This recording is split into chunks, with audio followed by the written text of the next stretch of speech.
This is for the parent who told me after one bad shot, my kid just hangs their head. After a strikeout, they are totally wrecked. If this is your athlete, I'm going to give you some simple exercise today, a simple exercise, just one that you can use right here, right now. And it is called the 10-second runoff routine.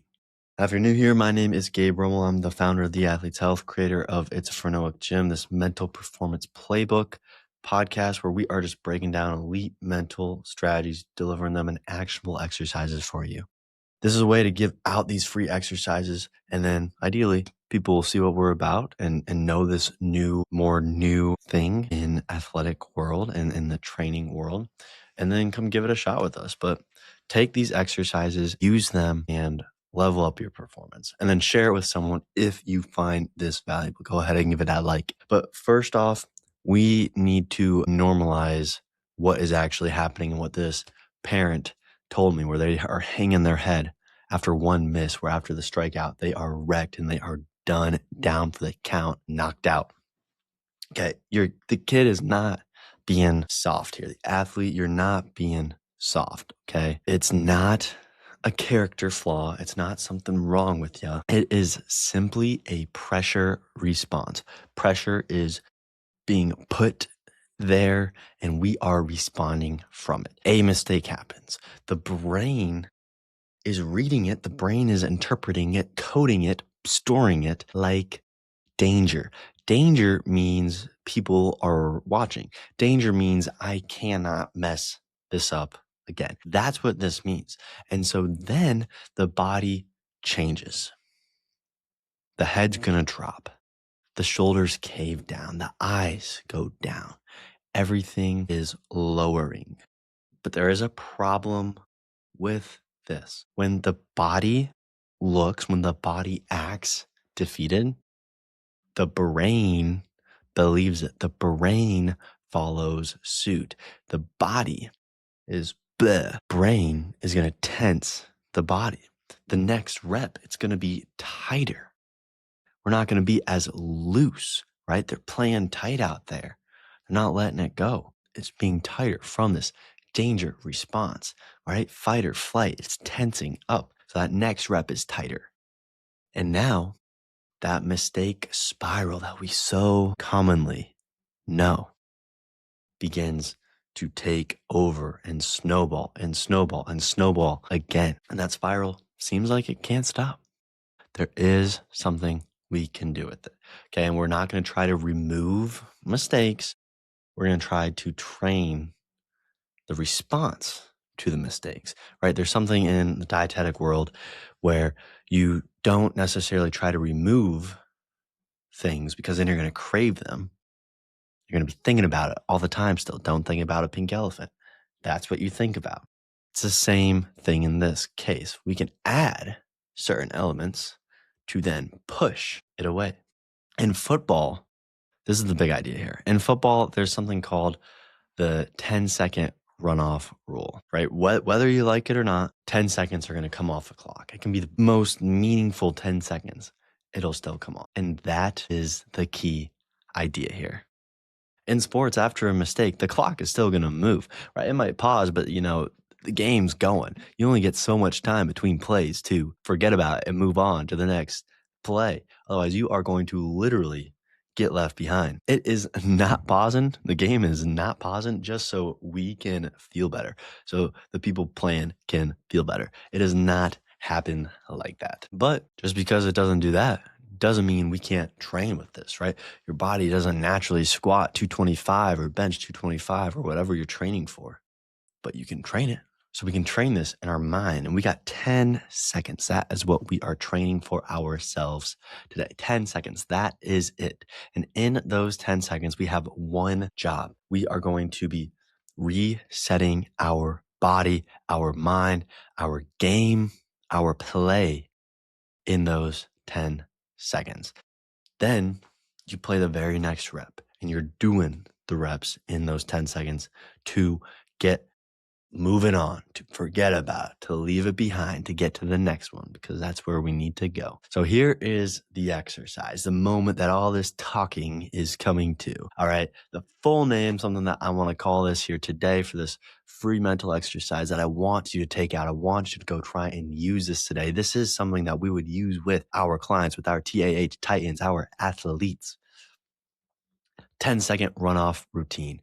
Now, if we were working with this with an athlete, we'd have them come up and name it. But I took a little bit of time before this and I was like, all right, what can we make a fun name for this exercise to hope it takes some good and we use it and we implement it. We're going to call this the 10-second runoff routine.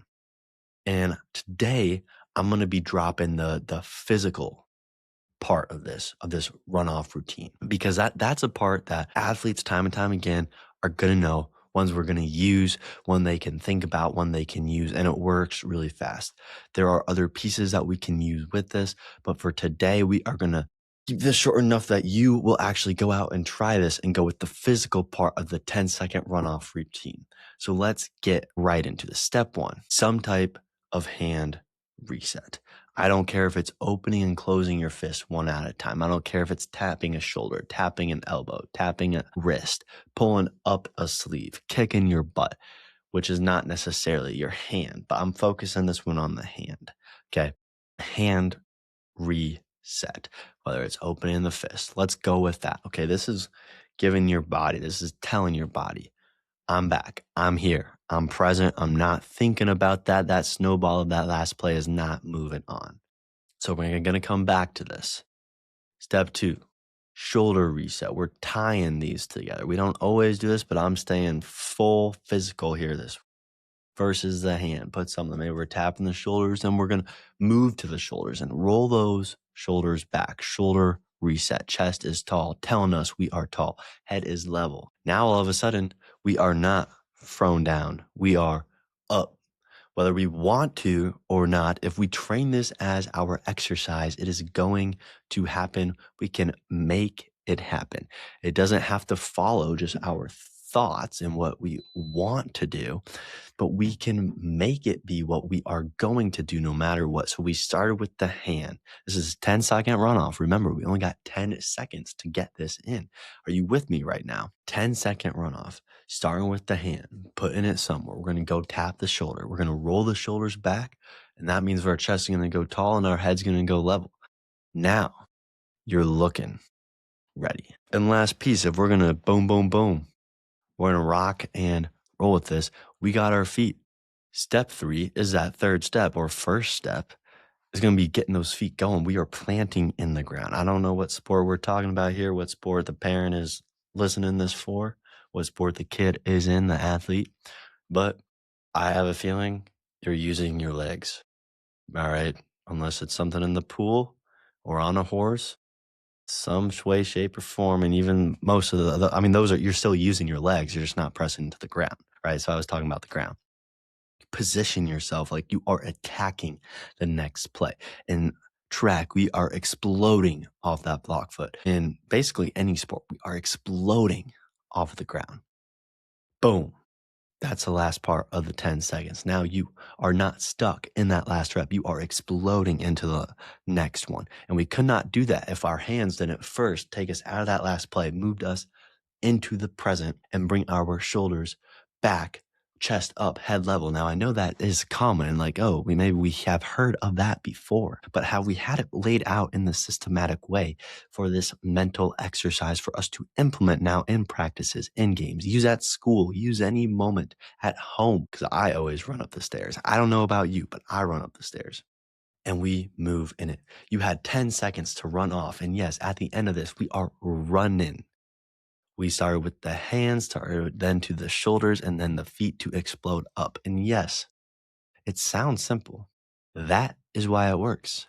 We can lay these out. It's not just how sometimes I hear, telling him to move on to the next play, but he's not doing it. We're showing him these people on YouTube, but he's just not clicking and he's not understanding it. At least their teammates aren't throwing seeds at him anymore and telling him bad play, but it's just something's not clicking there.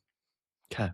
This is how we can do it. I know it is a newer topic, But that is why we're dropping these out. And I know this episode too is slightly different than past ones. If you listen to past episodes where we're kind of going through exercise after exercise after exercise for one specific topic. But I think what we're going to start to do in the future, because I've seen this work better, is break down an exercise. Act like this is someone I'm talking to in person, even though I'm talking to the more so the parent right now on how we can help that athlete. But I want to make sure this works. And I want to make sure we know the one thing that sometimes happens that can be messed up by the families, by the parents, by the athletes, that they're going to hear this tool. They're going to think about it. They're going to maybe use it once or twice. And then they think it should just work in games. It's like trying a new jump shot. It's like trying a new exercise in the weight room and doing it perfectly the first time, or doing that jump shot for the first time without any practice in the fourth quarter. You don't do that. You train it in practice. You train it in practice. During practice, you create the stress to then be able to use it. So maybe you are shooting so much that you do miss a shot, or you mess up a pass, or you're pressing and you're pressing and you're pressing and you're messing it up, or you're getting the hits and the swings in until eventually you miss one. Boom, immediately do this 10-second runoff routine. Then go back into the next rep. If you are doing rep after rep after rep, put the pressure on you. If you're doing free throws, take a second between it. Step back up to the line. Act like it is in a game. Put the pressure on yourself. So if something happens, use the 10-second runoff routine. Get to the next rep and repeat. That reset, we have to get the reps in it. We have to train it. Got to make it stick. And one more thing too, if we're hanging our head, if the shoulders do drop and we don't actually catch it, that rep doesn't count. Reset first, then get the rep in. Hands, shoulders, feet, 10-second runoff routine. Now, a few more other pieces. Is the parent watching here right now? Your job is not necessarily to coach the mechanics mid-game. Job is to cue the reset, help them with that. That's what we do when we have our training logs with the families. We put the parent piece in there so you know how you can help coaches, how you can help train this. Maybe you're just telling them, hey, get the runoff, hey, get the 10 seconds in, hey, reset the body. It's short, it's neutral, it's not showing much emotion, it's not pressing too much, it's easy going. Those long speeches, they can turn into pressure. They turn into those thoughts saying, what are we doing now? So it's not shake it off, except that actually could maybe work now that I'm thinking about that. You say shake it off, that might be one of their routines. Like, shake it off, lower it down. But if you're saying, stop doing that, you're fine, come on, you know better. Like, these are the little sayings that might actually just make them think about the spiral more. Or if you're telling a teammate that, make it think about the spiral more. Because now you know, once again, back to that very top, now we know that other people are seeing that mistake, and we are now feeling that mistake, and we're feeling the eyeballs on us. And that is what's happening on that court, on the mat, on the field. And that reaction is being felt. It's that double pressure. It's the pressure from self and the pressure from everyone else. So after a game, one question to ask, hey, 1 to 10, how fast did you reset after your mistakes today? I know it wasn't a perfect game. How fast did you reset after one of those mistakes? And then we can ask, what would make that 1 point out of 1 to 10, one number better next game? It's simple. It's trainable. These are mental exercises. To wrap this up, understand one mistake is normal. It's going to happen. We're not going to play that perfect game. I think everyone knows that, but sometimes in the heat of the moment, we don't think that because that one mistake seems to make or break the game, even though there's 10 other mistakes like it, right? But the spiral after one mistake, that is optional. It is trainable to get stronger than that spiral. We can train that reset. We can use this 10-second runoff routine because you know the time's going to go, and we can utilize that time instead of having it put us in our place. We had the hands to the shoulders, to the feet, pressing off and going. Train it in practice. Don't just pull it out in games. Use it in practice. Now, if you liked what you were hearing here today, whatever, check out our free mental training session. We'd love to get you in. If you want to, if you're the athlete, do our free max out. Go to our resources tab on theathleteshealth.com, click the athlete assessment, go through that. We will figure out your strengths and areas to strengthen. And if you're the parent, go to our resources tab, click the parent link, and go through the super quick 5-question assessment. quiz to just see where your athlete is at. Otherwise, I will catch you next week on The Athlete's Health with our Mental Performance Playbook here, brought to you by The Athlete's Health. My apologies. Otherwise, I hope you have a good one. And please, the time is going to tick. So use this 10-second runoff routine instead of just having that 10-second runoff run off. My name's Gabe Rummel. If you like this, share this with someone. Peace.